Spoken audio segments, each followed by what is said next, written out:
Welcome to the podcast. Today I got my good friend Nirav. He is the co-founder at Camp.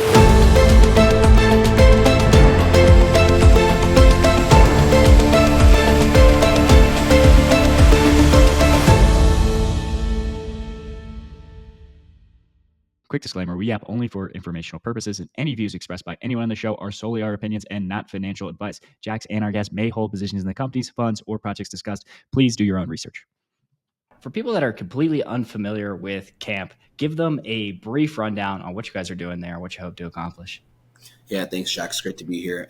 Camp Network is building the autonomous IP layer. What we mean by that is using Camp, users can register and tokenize their IP, fine-tune and deploy agents around this IP, and then enable anybody else to sort of use these agents for broader community usage, all while enabling the payment flows to those whose actual data and IP is trained on for the purpose of creating these agents. You know, our belief is simple. It's the future of the world is agent-to-agent interactions, and in a world where that exists, the two most important things are training agents on actually user-owned IP in the first place, so it's all verified. And the second is provenance, because we believe that 95% of the world's future IP will be generated via AI. And so it becomes most important to know who's the creator of something more than ever before. And we envision Camp as longer term being that IP repository that also doubles as a data sampling marketplace long term for agents. And so it won't be nice if people just scrape all our YouTube videos and take all of our IP for free. Look, I'm not a lawyer, so nothing I say here can be considered legal advice. But maybe if you go through the fine print on YouTube, you can specifically mention how they hate when people try and profit off of YouTube without their consent and whatnot. You know, it's really simple that you sort of mentioned that. Like, obviously, you see these big, let's call it like the big five model companies that are, you know, almost vertically integrated at some point. ChatGPT went through this whole thing with Reddit when they were trying to scrape their models, and ultimately Reddit's like, hey, you owe us some money for sure on top of all of this. And so what we're seeing right now is as these agents get more and more user specific and task specific in particular, you know, the gen purpose models are all kind of done given the way that everything is worked out. The demand for user owned IP is going to be more important than ever before because you can't just publicly scrape everything across the internet. You know, GPT, Anthropic, DeepSeek have already all done that and proved that it works at scale. So in order to get these much more specialized models, you need to off user owned IP, and who better to profit off of that than the users who are actually giving value themselves. You know, Reddit took $100 million from GPT, but none of the users who actually give Reddit any value saw any dollars of that. And that's why I think what we're building is really relevant right now because of the AI revolution that's happening in real time. Yeah, it kind of goes back to that classic phrase that if you're not paying for the product, you yourself are the product. Like, how do you envision that? Let's say we're building, I don't know, we'll call it like the decentralized Reddit or maybe just the Reddit of the future. Yeah. How would people kind of, sign up to be like, yes, I'd want my data to be included and get some kind of kickback for that? Yeah, it's a really good question. The way that we view this is through what, like our developer SDK that we call Origin, which is basically the easiest way for users to register and tokenize their IP on chain in the first place. In addition to that, it's also setting terms and conditions. So, like, let's look at what this looks like on a Web2 and a Web3 example, for example, just for like making this extremely explicit. So, you know, one of the things that we have that's pretty unique is like we have developer API access to Spotify's data. So let's say I'm trying to basically say like, oh, I want an agent that prefers my music tastes and predicts to me new artists based on whatever A&R algorithms that exist. You know, I log in through, you know, a wallet or whatever it is, and then using a combination of ZK-TLS, permissioned APIs, or even scrapers, you know, are basically able to see their entire Spotify data, and then they register that. And they say, you know what, like I'm giving my data, I want a Nirav's like playlist finder, and I can say 5% of everybody who ever pays for this, that should come back to me. It's as simple as that, setting terms and conditions around that. Now, that could be either in the format of royalties, which is like a percentage of future kickbacks, as you mentioned, or it could be in the format of like one-time licensing fees. You know, ultimately, we leave it up to the user to decide how they think, how they're going to get paid. And like in early experiments, like from what we've seen, it's 99% of the time going to be all done via royalties because nobody ever wants to like pay for something outright until they've actually seen it work at scale. And so this gives them the opportunity to basically enhance in those costs and basically scale revenue-wise like linearly over time. Yeah, and let's talk a little bit about, why you guys are building a dedicated like L1 for this, because so many of our listeners are like kind of like the Solana maxi or some even on the Bitcoin or Ethereum side where they'd be like, why not just like build this on one of the existing chains? Like, do we need a dedicated IP chain? Yeah, it's a really good question. I think there's sort of like three things to really hit on. Number one is not all block space is created equally. Like exactly what I sort of just mentioned about the modeling. Like you have your gen purpose models that are done, your GPTs, your DeepSeeks, your like Anthropics and whatnot as well. You're sort of seeing that in blockchain as well, where you have a lot of these things which are just like really good general purpose blockchain. And so what now what's gaining traction is like vertical specific blockchain. So like Plume, for example, has done a really good job of this on the RWA side. Like Immutable X obviously tried to do this with gaming, and like then you saw Ronin Chain come up like that as well. When you have a dedicated block space ecosystem for a specific industry, usually you're attracting more of the right people who actually want to build in that lens, because there's a lot more synergies as opposed to, competing with somebody else and sort of too many different distractions. That's the first thing. I think the second thing is we made a ton of different customizations at our execution level that really enables this longer term. So like quick example of this, you look at like the way that most blocks are validated today. Validators are always going to prioritize whatever has the highest MEV, which is like 99.99% of the time going to be DeFi related. What's the result of that? If you're a consumer app or like IP or AI, it sucks, because it basically means that your users experience much higher latency, and the DevX is just that much more awful. So one of the things we did is at the execution level, we've completely prioritized all transactions via IP and AI. And that like broadly sits under that umbrella of consumer. But what that fundamentally enables is if you're building in those segments, we're the best place to build from a DevX standpoint and from a UX standpoint, because it means users experience the lowest latency possible.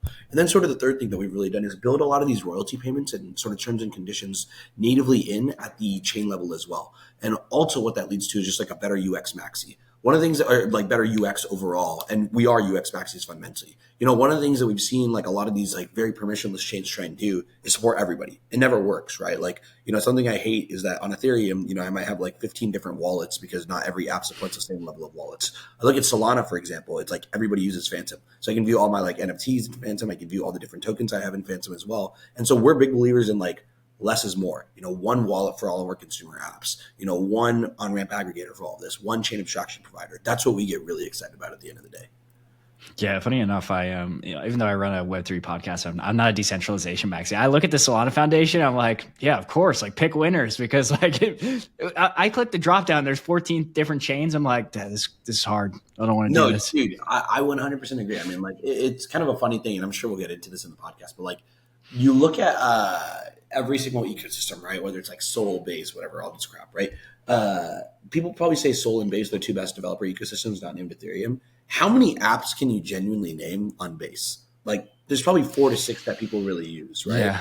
Solana is a little bit more because it's been around for longer. So you've seen the trends of like, Radium, like Saber into pump funds, into moonshots, into like IO or Jupiter. But even with those things, most of the time people are just trading the tokens as opposed to actually using the apps at scale. And so for us, it's like, why are we not king making shit? It's like if there's 5 to 10 apps that are really good in your ecosystem that people are actually using, dude, that is one of the best ecosystems you'll ever see in your life at the end of the day. And so, like you mentioned Solana Foundation is pick winners. It's not a question of picking 200 to 350 winners. It's a question of picking 3 to 5 winners. And that's a much more doable and swallowable task than trying to simply support everybody, because otherwise nobody gets off the ground in the first place. Yeah, 100%. We actually wrote this article. This was months ago. But if you look on DeFi Llama, I think on a good day, there might be 4,000 plus apps on there. If you look at the app marketplace for Apple, there's 1.6 million right around, and you're just like, where are the apps? Yeah, I mean, it's where are the apps, and also like it's not hard to see why. You look at like the number of users that are real in crypto. Like if you were to KYC all of them, it'd probably be like, if you ignore the stablecoin holders and just like the people who hold Ether and whatnot in their Coinbase or Binance, it's probably like less than 1 million users trying to transact on chain overall. Like another one I like that you'll probably get a kick out of is like we think about AI as having 3 different armies. There's model, compute, and IP. We obviously play in the IP layer where you distinguish your agents based on the quality of IP on which you train it on. But like the compute one is always really interesting to me because people are always like super into decentralized compute and shilling it into oblivion. But it's like the entire crypto market cap is less than Nvidia's market cap alone, and it's like. Like you think maybe because this company took like 30, 40 years to build, which is why their chips are just so much more powerful than everybody else's for compute at the end of the day. Yeah, I did. Another thing is, and I guess this is why I'm like a heretic, where I'd watch like Jesse run around and be like, hey, have you been on chain today? I'm like, does everyone need to be on chain? I don't know. Like I like stablecoin. Yeah. And like crypto's having a weird inflection moment where like in crypto, the one thing they say you can't mid curve shit. You either go like left curve or you go completely right curve. So it's like you either go completely for the degens or you go like, well, let's be big brain and think about everything. But being in the middle gets you completely stuck. And like, it's exactly what it is. Like, okay, do we want to just stay with these people who are just basically using this for like the speculation of digital assets, like gambling, money laundering and whatnot? Or it's like, do we want to go mass adoption? But right now what we're doing is trying to straddle this line of being like decentralist maxis, very like WAGMI, and then also like not having a lot of apps is clearly not going to work. And so I think like right now is probably the most interesting moment in crypto overall. Yeah, there's something you mentioned a little bit earlier, and I did mean to ask a question on it. For people that are unfamiliar with horizontal versus vertical integration for blockchains, could you quickly detail that, and then we'll get into some of Yeah, the adoption you guys have? Vertical's trying to like own your own stack completely. So like that means execution layer, like settlement layer, whether it's partnering or having somebody else be your one wallet provider, incubating apps itself. Basically, like you think about the monolithic chains, and that's the best example of vertical integration. Horizontal is a lot more similar to what you see with like OP Superchain, the ZK Elastic Chain, what Polygon's trying to do with Ag Layer, and what Arbitrum is trying to do with, I think it's called the Orbit Stack as well, where you basically have a shared sequencer running across, so you get native bridging overall. Now, are We tend you to believe in like oh, sorry, go ahead. are you bearish on modular? Because it feels like everyone is kind of now bearish on modular. Like six, maybe like 12 months ago, it was like modular is the future. Yeah, I mean we're probably at a privileged place to talk about this because we actually were an L2 and then we became an L1, and like it wasn't for the stupid like valuation uplift that everybody thinks. Honestly, raising for an L1 is way harder than raising for an L2, and we know because we tried to raise on both, and like obviously we did a bigger raise on the L1, but it took a lot more effort to say the very least. But the reason why we actually decentralized was we had to, or like became an L1 or went down the stack, is mostly because we had to customize our execution layer. When you work with some of these like RAS providers, they've done a phenomenal job. Like specifically like Gelato, Conduit, Caldera have all done a really good job of like being able to spin up something in one click. The problem is if you have something that out of the box, it's not customizable at all. And so you're basically dealing with like very commoditized technology as opposed to something where you can basically make your own overall. Am I bearish on modular? I don't think so. I'm not like willing to say that yet. You look at like, Mhm. I think what we're seeing in blockchain now more than ever before is like the tech narratives are starting to fade away, and people are like very focused on adoption more so than anything else. Like you look at some of the recent listings Binance has done, right? Like Reown, which is the old wallet, the new Wallet Connect team, I guess I should say. Like that Yep. project's been around for forever. They have a ton of wallets. That's why they got listed. And the token's like holding up at 400 million bucks. Like Doodles was a blue chip NFT project. That's why people get really excited by it. It's no longer like let us invent this new technology that doesn't really solve anything. And so you were starting to care about adoption more and more. And insofar as that's true, I don't think it's a bad thing to have like these modular stacks where you can really easily spin up an L2. Like, you and I could go to lunch, think that we need the blockchain for some idea, and then basically launch an L2 by the time we finish lunch or something like that. And so I'm not totally bearish on that future. What I am bearish on is like there is too much block space, and I do expect to see a lot of consolidation over there. But I think in the future you'll start to see less L1s for sure, and probably more app chains or more side chains to say the very least. Because as apps start to scale more and more, this is one of the things that we know because we spend a lot of time with our teams. They don't want to deal with congestion on the chain, and so they want their own execution environment and their own block space. And so we envision them to actually just start launching their own side chains overall. Yeah, I remember interviewing Lewis from Gelato and kind of being stuck between two futures where I saw like, and maybe when I talked with Tishar from Multicoin, where it's kind of like the one vision of the future is like, hey, one good chain, like fastest chain possible, like everyone belongs here, or it's like everything's an app chain. I've still yet to decide like where I Yeah. think the future is. No, I mean, same. Like I think everybody's trying to figure out what that future really looks like. I think in blockchain, one of the things that we've seen is the incentives are still a little bit perverse because it's no longer like, or it's never been, I guess I should say, about what is the best for my business. It's more so what's the best for my token price. Because in blockchain, there's almost two products. One is the token, and the other is what you're actually building fundamentally as well. And so I think the more you can actually like blend those two together, it becomes much more important to actually sort of say like, does everybody need to be their own L1? Hell no. Like hell no, to say the very least. Does every app need to be its own L2? Definitely not. In fact, you lose a lot of the quality of the UX because now you have to have a different token that you're using across everything as opposed to when you're just an application. And so I think what we're going to see is the minute that it gets more and more difficult to launch these just infra tokens on like random testnet KPIs and whatnot, then you'll start to see less people want to build infra and more people build for the application layer over time, which is kind of similar to what you saw in like Web2. In the 90s, everybody was building some sort of browsers. And then when it was no longer sexy to build browsers, people started building websites on top of those browsers as well. And so like pretty similar to what you're seeing now as well, which is like when Microsoft, Google, and who am I forgetting? AWS won sort of like the cloud storage wars. Now you're seeing people build applications on top of those cloud storage as well. Yeah, you bring up another thing that brings out my Web3 heretical nature, where it's Yeah, like, yeah. and does everyone need a token? It's like, yeah, of course, like the blockchain itself needs a token, but it's like, I think even Smokey was talking about this the other day when they had so many tokens launching off Barachain, where you're just like, Yeah. come on, guys, there's too much is going on here. Yeah, I mean, definitely. The answer is no. Let's be honest over here. Like the best example they can give of tokens is like in game like coins or whatever it is. Like I think about Yeah. like Candy Crush is a really good example of this, and like Candy Crush tokens, if you will, were not really tradable. right? Like the thing with blockchain is we're just such a industry ingrained with like gambling DNA that everybody wants Yeah. like a token to bet on. Like, let's be honest, half the time these tokens don't have utility. Like, what the fuck is a sorry, pardon my French, but like, what the fuck is a Yeah, no, governance good. token? Like, literally, what is a governance token? And like, if you can find me some cases outside of like, there's probably like 5 to 10 projects that have done it really well, but outside of like an occasional yearly vote on like, hey, should we change our logo, or like, hey, should we change our branding? Like, governance tokens are completely irrelevant at the end of the day. Like, I actually expect a world, Jax, to be honest with you, in which the future is a lot of like, let's use Base as a really good example of this. Like, why isn't the gas token for Base USDC or like USDT, especially given like the Coinbase Oh and yeah. partnership? Like, I envision a lot of worlds where you're starting to see more like stables as gas tokens, as well as people pre-funding the paymaster, such that they don't actually have to interact with gas in the first place as much. Because look, if every time I have to do something on chain, I have to on ramp my USD, my fiat to like whether it's ETH or any specific gas token, number one, the chargebacks hit a pretty high percentage of the time. So like everybody gets kind of pissed about that. And then second, and like arguably more importantly, is like, why do I keep wanting to have to do that KYC and do all this work when like I could probably just do something on Venmo instead, or like a Web2 equivalent, and I won't get my dollar worth of airdrop, but it might be better. And so that's why we're like very, very heavy on UX maxis at the end of the day, when it's not just like, the quality of the experience that you're getting from a pure minimum number of clicks it takes to do something, to also like, let's work with applications that people actually want to use, as opposed to just, the 111th like Uni V2 fork or something like that as well.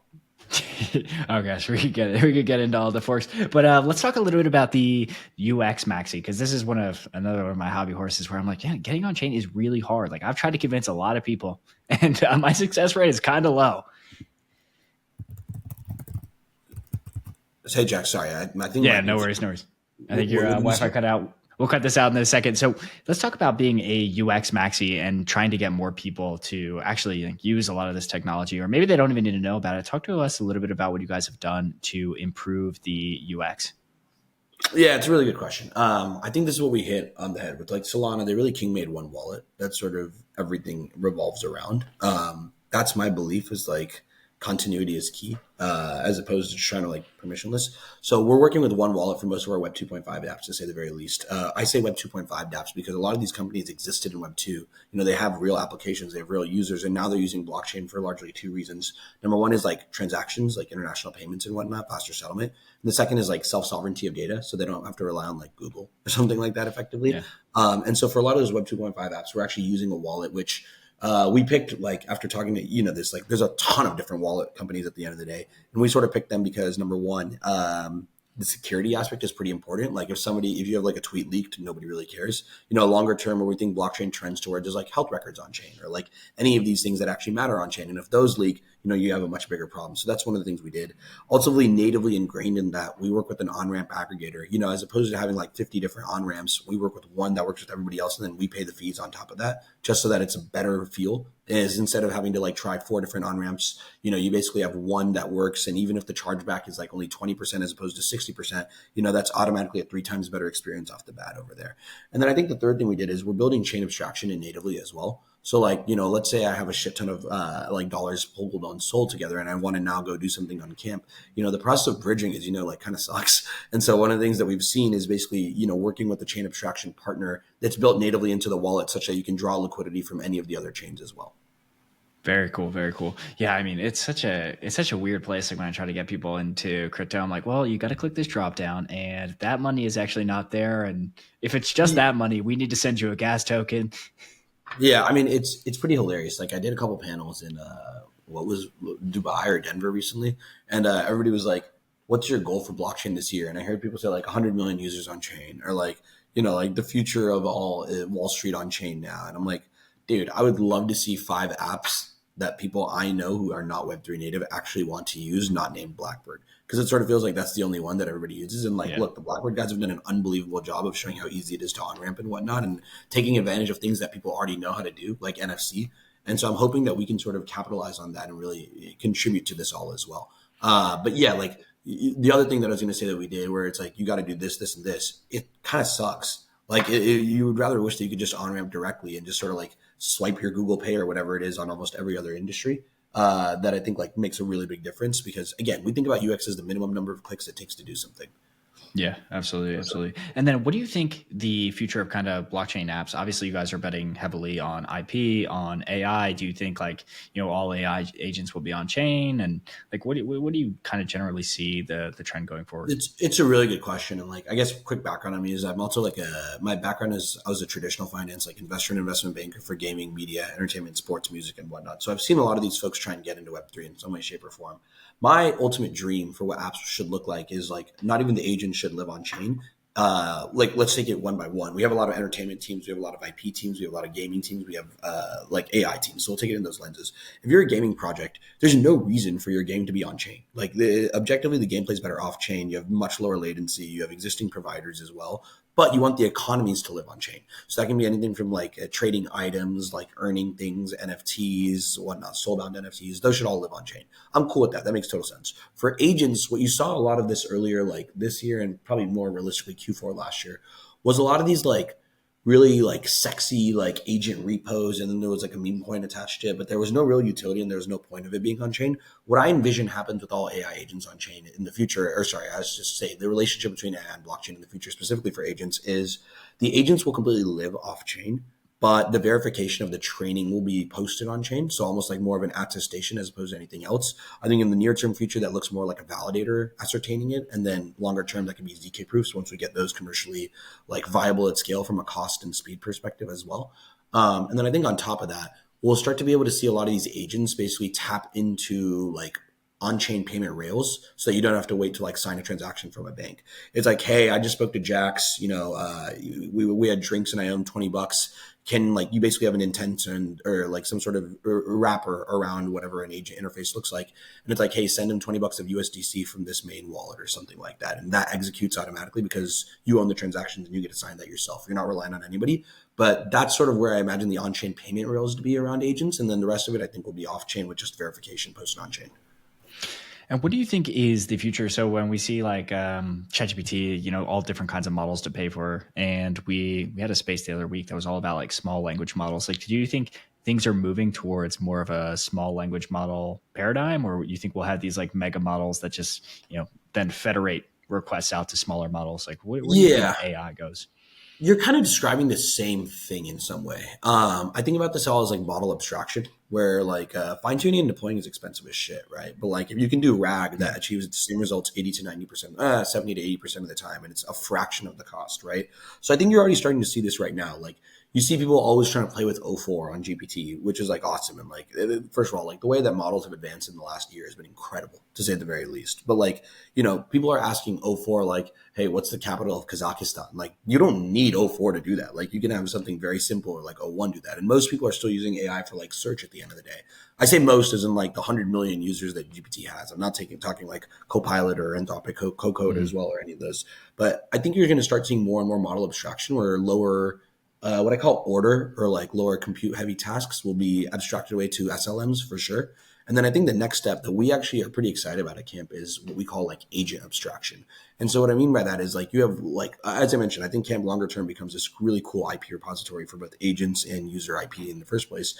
And so it's like, let's say I want to get Chinese food in Medellin where you live. Instead of me having to know what agent to talk to directly, I sort of feed in a query or a prompt and it reroutes me directly to the right agent. And again, those don't have to be the most computationally heavy tasks. In some ways, like that's just basically scraping Google reviews and like Yelp reviews and a subset of those and then returning something. But we believe model abstraction is coming this year and agent abstraction will come in the next 2 years as well.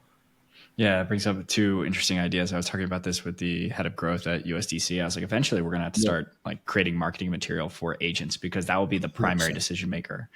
And 100%. it's going to be a very weird world where we're like buying ads to try to get agents to be like, oh yeah, that is a good protocol. Yeah, it's really interesting you mentioned that because like the one that I was getting intrigued in is like ads is obviously one thing because everybody thinks about like marketing and growing the pie. Insurance is the other really interesting one. And like I don't have a solvency for this yet. I saw there was like something called like GAIB or something like that. I might be making that up, but that like announced their sort of big thing today. Um but what I was gonna say is like in the future inevitably agents are gonna make a mistake. Like it has to be like whether it's 100%. gonna Yeah. like whether it's $100, $1,000 or $10,000, who's gonna bear the cost of that? And like inevitably, there's going to be some insurance company that comes out of all of this, whether it's one of the existing that basically wants to target this space specifically, or one of the existing ones in crypto. I'm genuinely pretty curious to see where it comes out, and I think it's like a pretty interesting deal. I think we've seen two things about tokens that work at scale from a use case perspective. Number one is community incentives, and then number two is capital formation.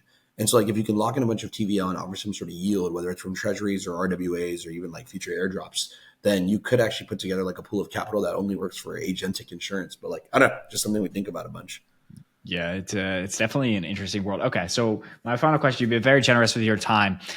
What do you think is like kind of the human work? I feel like every time we get down the AI rabbit hole, it's like, man, I can do so much more with so fewer employees. Like I see a world where I have like 3 employees max in the next 3 years. What do you think is like the future of work? Or you think like everyone's on UBI? No, it's a really good question. I'm not the most bullish on UBI. I'll be honest, and like Interesting. put my political beliefs aside. Yeah, you're basically flooding the market with more and more dollars, which creates more and more inflation over time. My belief on AI has always been actually, as opposed to replacing a bunch of people, it makes people into 10x versions of themselves. So everybody becomes more productive over time. Like I was a banker in my prior life. I know, what a fucking loser. I get it, but like and whatnot. But like I think about the things that I could have done while I was a banker using AI, and it's mind blowing. It's like instead of me spending 4 hours looking for one statistic to support our like thesis, I could have done that on GPT, saved 3.5 hours, and then thought about what else is useful to do in the meantime as well. Like whether that's creating more PowerPoints or creating whatnot or creating models. My belief is that there will be some degree of like replacement. That's true about every industrial revolution. Like machines replaced a lot of blue collar workers. The internet replaced a lot of, white collar workers. And obviously there's a lot of like what I call low level white collar jobs that will be replaced by AI fundamentally. But what I'm expecting is it to make so many more people so much more productive that will unlock new businesses and new case studies, such that I don't think you'll see the same level of unemployment. In fact, you'll see people doing better and more productive tasks using AI. Like it's never going to be the case where AI replaces a doctor, for example, right? Or even a scribe at some point. Maybe that could happen in the future. But what you could see is AI basically assisting doctors in real time, such that if somebody's talking to a patient whose English is their second language, and they're struggling to sort of make that translation, AI plays a factor in over there. And from then on, then you're expediting that whole thing as opposed to waiting an hour for a translator to come down to the station, or sorry, to the hospital and whatnot. Those things are all enabled and become substantially more efficient, that I think makes us a much more efficient society overall.